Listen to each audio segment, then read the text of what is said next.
তুমি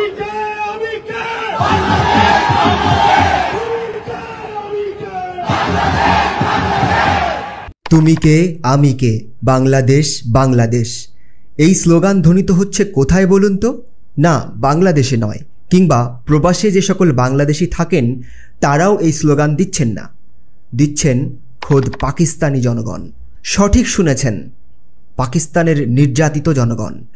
যে পাকিস্তান 1971 সালে বাংলাদেশকে হারিয়েছিল তার মানচিত্র থেকে, যুদ্ধে পরাস্ত হয়ে ফিরে গিয়েছিল তৎকালীন পূর্ব পাকিস্তান তথা আজকের এই বাংলাদেশ থেকে, এখন কিনা সেই বাংলাদেশ তাদের কাছে এত আপন হয়ে গেল। যে বাংলা ভাষার জন্য পাকিস্তান সরকার আমাদের জীবন নিল, উর্দুকে আমাদের উপরে চাপিয়ে দিতে পারেনি, সেই পাকিস্তানের জনগণ পরিষ্কার বাংলা ভাষায় রাজপথে স্লোগান দিচ্ছে, তুমি কে আমি কে বাংলাদেশ বাংলাদেশ। শুধু স্লোগানেই শেষ নয়, আন্দোলনের মঞ্চ থেকে আমায় ভাসাইলি রে আমায় ডুবাইলি রে গানটাও শোনা যায় পাকিস্তানি আন্দোলনকারীদের মুখে। তবে কি এবার বাংলাদেশের পর পাকিস্তান?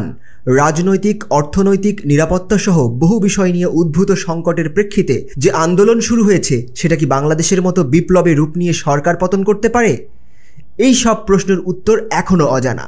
তবে যেটুকু জানা গেছে তা হলো, ন্যায্য দাবি আদায়, দেশের সংবিধান পুনরুদ্ধার এবং ছাত্র সংঘগুলোকে উজ্জীবিত করার লক্ষ্যে প্রধান বিরোধী দল পাকিস্তান তেহরিকে ইনসাফের ছাত্র শাখা আন্দোলনের ডাক দেয়।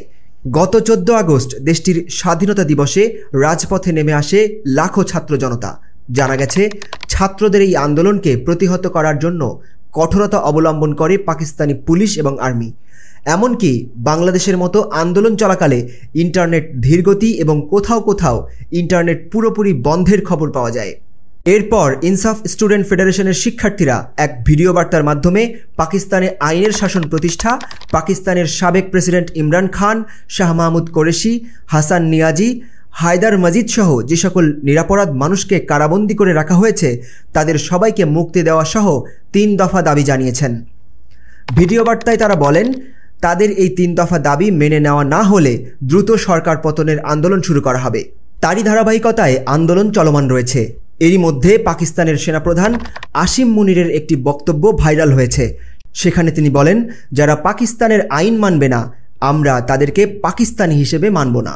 পরিস্থিতি বিচারে অনেকেই বলছেন, বাংলাদেশের মতো সরকার পতনের আন্দোলনে নেমেছে পাকিস্তানের জনগণ এবং বাংলাদেশের ছাত্র জনতার আন্দোলন থেকে অনুপ্রাণিত এই আন্দোলনের ফলাফল একই হবে বলে অনেকের ধারণা। আবার অনেকেই মনে করেন, বাংলাদেশের অভিন্ন জাতীয়তা আওয়ামী লীগ সরকারের বিরুদ্ধে প্রতিবাদ ও ক্ষোভকে একটি জাতীয় আন্দোলনে পরিণত করে। কিন্তু পাকিস্তানের জাতিগত ভিন্নতা ও খণ্ডিত রাজনৈতিক দৃশ্যপট একটি দেশব্যাপী বিদ্রোহ এবং আন্দোলন গড়ে তোলার পথে বাধা হয়ে আছে। বেলুচিস্তান ও খাইবার পাখতুয়ানখাওয়ায় চলমান বিক্ষোভ পাঞ্জাব ও সিন্ধুতে কোনো প্রভাব তৈরি করেনি বলে জানা যায়। তবে ঘটনা যেটাই হোক, বাংলাদেশের ছাত্র আন্দোলন বিশ্বব্যাপী ছাত্রদের মধ্যে অন্যরকম এক আকর্ষণ তৈরি করেছে। আর তাই তো যেখানেই বৈষম্য সেখানেই আন্দোলনে নামছেন বিশ্বব্যাপী ছাত্রছাত্রীরা। বিশ্বকে নতুনভাবে মাথা উঁচু করে দাঁড়াবার সাহস জুগিয়েছে বিদ্রোহী কবি কাজী নজরুলের যোগ্য উত্তরসূরি বাংলাদেশের ছাত্র জনতা।